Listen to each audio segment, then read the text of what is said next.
Kamar yadda kuka sani, ni ne Nura Inuwa kuma nake muku wannan magana a halin yanzu.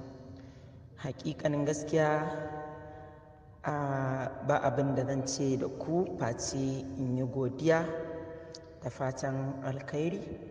Allah ya bar zumunci da soyayya da ƙaunar da ke tsakaninmu. Tabbas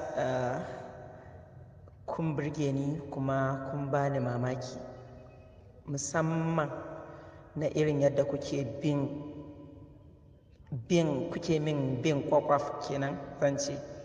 Duk wani abu da nawa kuke da buƙatar kusan shi ko kuma kuke bibiyar sa yanda zai zama cewa babu wani abu da ya ɓuya daga gare ku. Kamar da muka yi sanar a wancan bidiyon da muka yi ta kwanaki, Nura Inuwa zai saki sabon album ɗin shi a ƙarshen Januwari, a wannan watan da muke ciki ƙarshensa.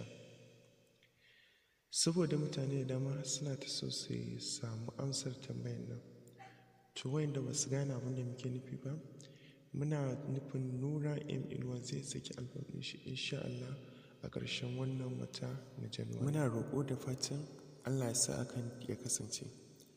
Duk da dai mun san a rayuwa dama akwai wani abun da muna tunaninsa zai faru lokacin nan, ko kuma wani abu ya zo ya canza shi.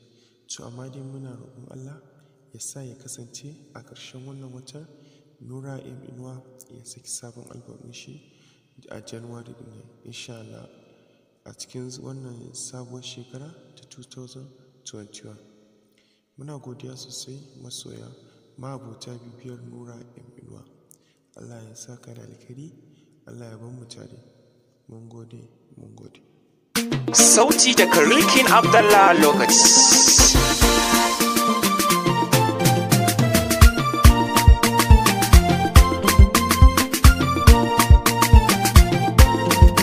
Soyayya ni da ke a yau daidai, ki ban so zana baki gauna ni ma.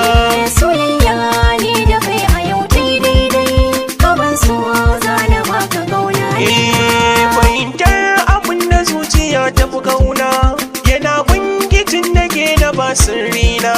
Muna tara ko da yaushe baban kwana, akan san giza na jure zafin rana. A kullum saboda ke nake nazarina, kawai so nake na saba yi mini hidima.